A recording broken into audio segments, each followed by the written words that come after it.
mau mengujimu, tiada yang seperti Dia. Tuhanku sempurna di dalam hati. Silakan Joni. Selamat sore, Elia. Ya, selamat sore Pak. Silakan Pak. Ya, terima kasih apa yang disampaikan. Tadi itu menyimak sedikit aja sih. Pertanyaannya gini, kalau sama Elia Miron, kalau saya langsung to the point ya, boleh nggak langsung to the point? Boleh, silakan Pak. Kenapa? Kalau bisa saya jawab, kalau nggak bisa mohon maaf. To the point, langsung ke yang paling penting dan paling utama tadi tentang keselamatan. Kalau saya kasih pertanyaan misalnya begini. Besok lusa, minggu depan, atau tahun depan, ketika Elia dipanggil Tuhan, Elia harus mengatakan pasti diselamatkan, ya kan? Betul. Nah, bagaimana Elia bisa menjelaskan itu? Ya, Ini saya diselamatkan karena saya beriman kepada Kristus dan berusaha taat di dalamnya. Artinya, iman yang saya percayai itu disambut dengan baik oleh kehendak saya di dalam hati dan pikiran saya. Itu yang menyelamatkan saya. Nah, iman yang menyelamatkan itu seperti apa? Iman yang percaya kepada Kristus sebagai Mesias, Tuhan dan Juru Selamat. Nah, katanya iblis pun percaya bahwa Yesus itu Mesias dan Juru Selamat. Iblis pun percaya, tapi tidak mendapat pengampunan karena iblis itu roh yang mendapat pengampunan yang punya darah dan memiliki roh, hanya manusia. Karena Ibrani 9 ayat 22, tidak ada pengampunan dosa tanpa penumpahan darah. Iblis itu nggak punya darah, dia diampuni dengan apa? Makanya hanya darah Kristus yang menyelamatkan. Ya, kita tahu bahwa iblis itu tidak ada pengampunan karena dia roh tadi. Nah, kalau hanya mengatakan bahwa Yesus itu Mesias, Yesus itu anak Allah, ya itu tidak ada jaminan keselamatan di situ. Oh enggak, itu jaminan bagi keselamatan saya. Saya membuktikan keselamatan saya itu dengan perbuatan saya yang baik kepada semua orang. Aduh. Gitu. Katanya perbuatan baik tidak menyelamatkan. Loh, perbuatan baik itu menjadi bukti bahwa saya telah diselamatkan. Bukan menjadi agar saya diselamatkan. Karena orang yang mengaku beriman, dia akan diberi karunia Roh Kudus yang akan menguduskan dia setiap hari. Jadi kalau ada orang mengaku beriman tetapi tidak memiliki perbuatan kudus, dia itu menipu. Jadi saya setiap hari itu berusaha berbuat baik, itu untuk membuktikan bahwa saya sudah diselamatkan. Bukan untuk diselamatkan.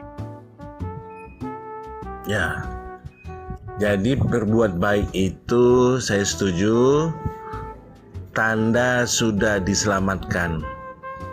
Begini Elia, saya juga percaya Yesus itu Juru Selamat, Yesus itu anak Allah, Yesus itu segalanya. Kalau hanya saya memahami hanya seperti itu, nah saya belum merasa bahwa saya sudah diselamatkan. Saya belum merasa diselamatkan kalau hanya begitu saja.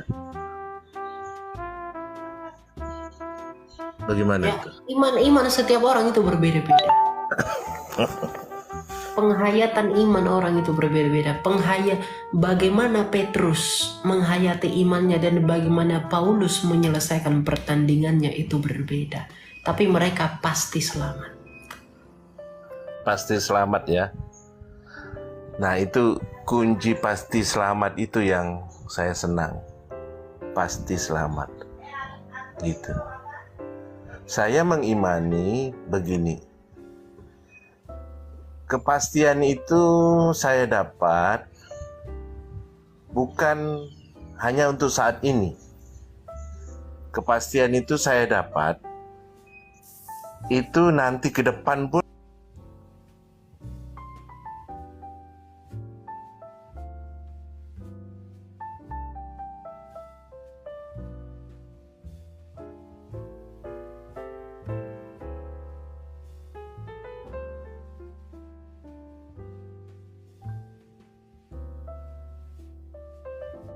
Bukan. Kepastian itu ketika kita sudah mau menyelesaikan pertandingan. Sama seperti ketika Anda lari estafet. Kalau Anda masih di tengah, bagaimana mungkin Anda mengaku pasti menang? Demikian juga orang beriman. Orang yang beriman itu dikatakan pasti ketika dia mau menyelesaikannya. Karena begini, kamu pasti diselamatkan. Itu bukan dalam pengertian ketika kamu beriman tetapi berbuat dosa sebanyak apapun kamu diselamatkan, bukan begitu. Tetapi itu dalam pengertian bahwa kasih karunia Allah yang menyelamatkanmu kapanpun kamu berbalik ke sana, kamu akan diselamatkan olehnya. Jadi Kapanpun apa? Berbalik kepada Dia. Sama seperti orang yang berbuat jahat dalam hidupnya setiap hari. Tapi kemudian menjelang kematiannya dia tidak bisa lagi berbuat baik. Tapi dia mengaku dosanya kepada Tuhan dan mengakui Kristus. Itu maksudnya. Orang-orang seperti itu akan diselamatkan. Tapi kalau kita dengan penuh kesadaran mengaku percaya Yesus, tetapi selalu berbuat dosa dengan senangnya tanpa merasa bersalah, tidak ada kepastian di dalam orang itu. Oke. Kita levelnya bukan yang seperti itu, Elia. Kita levelnya adalah yang tadi sudah disampaikan, ketika kita mendapatkan kepastian bahwa kita selalu berusaha berbuat baik. Itu level kita ya. Betul. Bukan lagi seenak-enaknya berbuat dosa, bukan. Bukan seperti itu. Nah, saya sampaikan tuh begini, saya juga ditanya sama ya teman-teman, sama apa gitu, tetangga, jadi Kristen tuh seperti apa. Nah, saya mengatakan begini, bahwa saya mengimani bahwa kapanpun saya mati, entah itu besok, entah itu seminggu lagi, entah itu sebulan lagi, entah itu setahun lagi, saya pasti diselamatkan. Yang penting saya tidak meninggalkan keyakinan dan kepercayaan itu. Nah, Elia setuju enggak? Halo. Ini harus pakai handphone apa gimana sih? Coba pakai handphone. Halo. Bentar, tunggu. Halo. Oke. Ya. Sekarang saya tanya kembali kepada Bapak.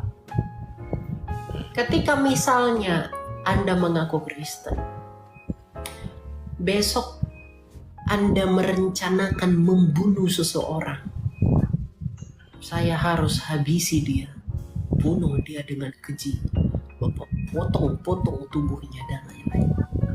Bapak rencanakan itu dan Bapak lakukan besok hari. Dan kemudian besok hari setelah Anda sudah menyelesaikan itu, ya, dalam keperkasaan karena merasa berhasil, saya telah membunuh, tiba-tiba ada yang menembak Bapak dari belakang, tak, dan Bapak meninggal. Apakah Bapak diselamatkan? Itulah suatu perumpamaan yang suatu contoh perbuatan yang mustahil itu di dalam kekristenan. Tadi saya udah bilang level kita itu bukan seperti itu. Level kita Bukan itu masalah level, Pak. Ya, Alkitab berkata, hendaklah kamu menjadi sempurna sama seperti Bapa adalah sempurna. iya. Makanya itu dia. Kristus mengatakan begini. Berjaga-jagalah, perhatikan langkahmu, waspadalah. Yesus selalu bilang itu, waspadalah, waspadalah, waspadalah.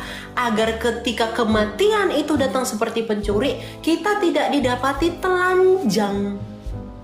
Yang begitu maksudnya. Jadi kalau Bapak katakan kita tidak di level begitu, no. Tujuan kita menjadi Kristen, Pak, itu untuk apa? Hanya satu, menjadi serupa dengan Kristus. Kalau kita sudah menjadi serupa dengan Kristus, artinya kita mengikuti apa yang Kristus lakukan. Dia mengampuni, dia mengasihi, dia melayani, dia membangun sesamanya, dia mengutus saudaranya, dia menyembah Bapanya.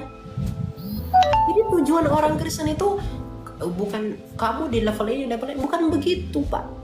Karena Kristus pun yang walaupun Filipi 2, yang walaupun dalam rupa Allah, ia tidak menganggap kesetaraan dengan Allah. Ketika dia menjadi manusia, Pak, dia tidak menjadi manusia yang super power. Dia malah lebih hina dari kita. Jadi ukuran Bapak yang mengatakan bahwa kita tidak di level ini, di level itu. Kalau memang demikian, lalu bagaimana dengan Allah yang tidak seharusnya selevel, melainkan di atas level kita, rela menjadi hina bahkan di bawah kita? Itu tak berlaku, karena Kristus adalah teladan. Begini Elia, tadi kan Elia mengatakan saya berusaha selalu berbuat baik karena saya sudah diselamatkan. Nah itu kan tingkat pemahaman Elia, pemikiran Elia dan perilaku Elia. Levelnya di situ kan. Saya berusaha berbuat baik karena saya sudah diselamatkan. Nah itu levelnya Elia. Maksud saya samakan. Kita levelnya, pembicaraan kita levelnya di situ. Jadi tidak ada lagi kita berbicara kita punya rencana untuk membunuh, untuk apa gitu yang jahat. Nah itu enggak. Itu bukan di level kita. Ya setuju ya? Oke, berarti dalam pengertian Bapak tidak pernah mau sengaja berbuat dosa begitu? Oh iya, so pasti. Karena Yesus ada di dalamku. Roh Kudus ada di dalam hatiku. Nah kita tidak ke situ. Nah yang saya sampaikan bahwa kepastian itu kapan adanya kepastian tuh. Nah saya kan tadi saya bilang ketika saya ditanya di tetangga, teman yang seiman walau dengan yang tidak seiman gitu kan. Nah saya mengatakan bahwa begini, bahwa Yesus itu mati untuk saya, dia menyelesaikan semua dosa saya, sehingga saya punya kepastian bahwa entah itu besok, entah itu lusa, bulan depan, tahun depan, kalau saya mati, saya pasti diselamatkan. Asalkan ada tapinya, tapi asal jangan saya meninggalkan kepercayaan dan keyakinan saya kepada Kristus. Nah saya mau tanya ke Elia setuju tidak dengan statement saya?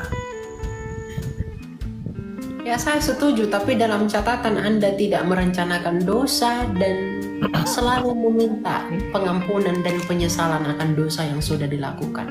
Itu menjadi bukti bahwa Roh Kudus itu ada. Ya, so pasti dong. Ya. So pasti. Kita jangankan merencanakan yang jahat, ya Elia. Kita terhilap berbohong saja kita sudah merasa bahwa oh ini tidak betul, ini ampuni aku Tuhan. Nah itu ketika bahwa di dalam hati kita ada Roh Kudus, jangankan kita mau berniat jahat, ketidaksengajaan berbohong saja kita sudah merasa menyesal. Betul. Ah, begitu. Jadi level kita di situ, maksudnya kita karena kita memahami yang sama, kita tidak mungkinlah dalam kesadaran ini saat ini ya, Elia ya, saya dalam kesadaran saya saat ini, kalau merencanakan yang jahat gitu ya, ya enggak lah, pasti. Puji Tuhan kalau begitu. Nah kan begitu, sehingga kepastian yang saya sampaikan itu jauh ke depan. Itu memang kan di dalam Roma pasal 5 ayat 9-10 pasti diselamatkan dari murka Allah, ya kan? Pasti diselamatkan di dalam hidup yang kekal. Nah, kepastian yang saya dapatkan itu yang tadi Elia bisa memahami tidak bahwa jauh ke depan itu saya saat ini kan saya mengatakan saya diselamatkan. Nah nanti itu entah setahun lagi saya pasti diselamatkan. Nah setuju ya gitu ya. Tapi jangan seperti Yudas ya. Ya, nah begitu. Jadi kepastian Yudas pun percaya Yesus, tapi dia menjual Yesus dan dia tidak selamat. Ya. Oke ya. Jadi poin kita itu adalah kita sama-sama beriman kepada Tuhan dan mari sama-sama kerjakan semuanya itu untuk menjadi, kalau tidak bisa sempurna dan tidak akan bisa sempurna, tapi menjadi sempurna. Menjadi itu indikasi bahwa kita ada proses. Jadi berproses menjadi sempurna. Karena proses menjadi sempurna menuruti keinginan Tuhan itu adalah bentuk respon hati yang mau tunduk kepada Dia, meskipun kita kadangkala gagal di dalam proses itu. Tapi Tuhan itu tidak melihat hasilnya, Dia itu melihat hati kita. Kalau hati kita mau berproses ingin menjadi serupa dengan yang Dia mau, meskipun Dia tahu itu tidak mungkin, itulah yang menjadi sukacita bagi Allah sendiri atas keinginan hati kita. Gitu. Karena tidak ada yang sempurna di tanah ini. Makanya Nabi Yesaya bilang, tidak ada yang layak. Perbuatan baik kami seperti kain kotor di hadapan Allah. Jadi tidak ada yang layak.